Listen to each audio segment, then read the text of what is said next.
Welcome back to Camelot Hills. Today, we're bringing you fly predators. Those are those little things you see crawling around in that little bag. They look like little ants, but in all actuality, they're tiny little wasps. To give you some idea of what their size is, here's my hand, which is dirty from working all day. So you see they're really little. They come out of those little brown dots that you see on there that look like little long poos, I guess. But that's their little pupae or cocoon, whatever you want to call it, that they emerge from. What these little fellas do is they go out, they search out the pupae or the cocoon of the fly that the maggot turns into. They lay their eggs in it and basically eat what's inside their pupae. So basically, they are fly control. We have purchased these from the Fly Predator brand, or it's called Spalding Labs. This is the first time we've had it, based on a recommendation given to us by somebody on the Homesteading Facebook group. Now, we don't know if this is going to work, but we're going to give it a shot. Now, one of the things that you're supposed to do is spread these little suckers around your farm. You are supposed to put them in all the areas that the flies would basically reproduce, not necessarily where you see them. And if you can catch a glimpse of some of these little suckers, these flies are everywhere around our farm this year. It has been extremely wet, except for the last couple days. Here, it's rained almost every day for the last month. So the flies are really bad because flies thrive in a moist environment. That's why they like your piles of manure, because it stays moist for a long time, or your compost or whatever. There's landing all over me. You can't go anywhere right now here without having flies all up in you. So if you can just look, they're everywhere.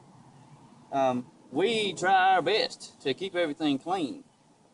We muck out at minimum of once a week.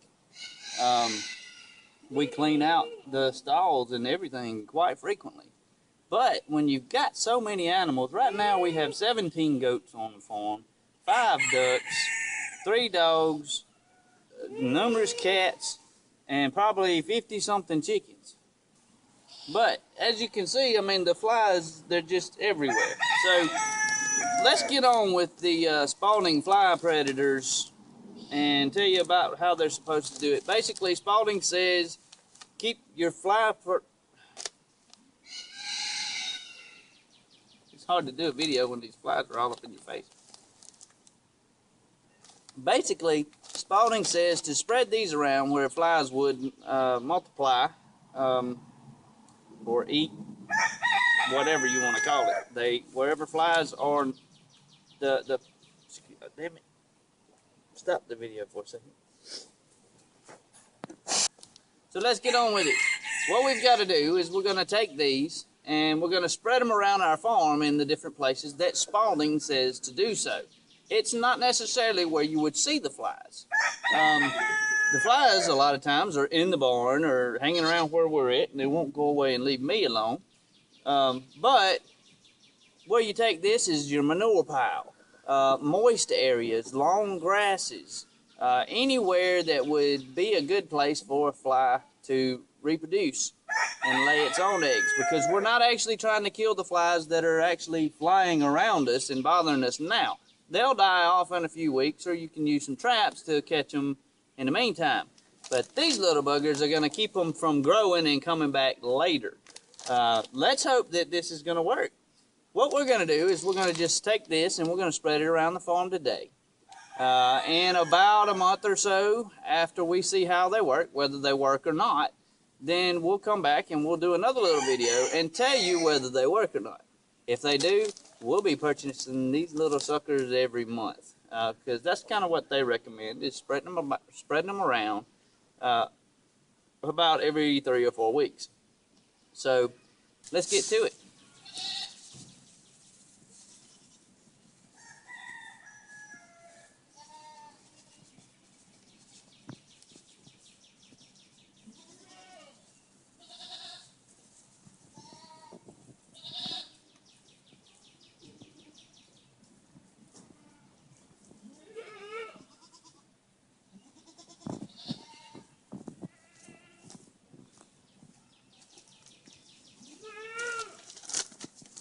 Well, here we are in the chicken coop. This is probably the worst area because it doesn't get cleaned out weekly. It gets maybe every couple weeks. We try to clean it out. We clean the inside of the coop out a couple times a week, but just the ground itself, we don't do that every single day. So there's 50, 60 chickens in here. Not just in this small area, it opens up out there, so it's a big area. But you can't put these on the ground. If you do that, the chickens will just eat them up. And I'll show you, I'll just take a couple of them and throw them down, and she goes straight after it. It's like, woohoo! So what you want to do is wait and do your chickens last, so you just got a handful left in the bag. So we're just going to hang it up. And we've already got a nail hanging up here. So we're just going to kind of hang it up back here so they can't get to them, but the fly predators can come on out. Man, that was hard work. It took a whole 5 or 10 minutes to walk from one side to the other side of the farm and spread those fly predators out. We did it over there in the manure pile or the straw and shavings pile that we muck out of the barn. We did it over around the bucks in their area, which is on the other side of the farm. And then we hung it up inside the chicken coop. Took a whole of maybe 10 minutes at the most to put them out. The best thing to do for us now is just sit and wait. Come back and see us in about a month or two, and we'll see how it's working. And we'll tell you whether we recommend you do this or not. So we'll see you then. Don't forget to subscribe to our channel. And come back and see us, visit us on Facebook at facebook.com/CamelotHeals. Y'all have a nice day.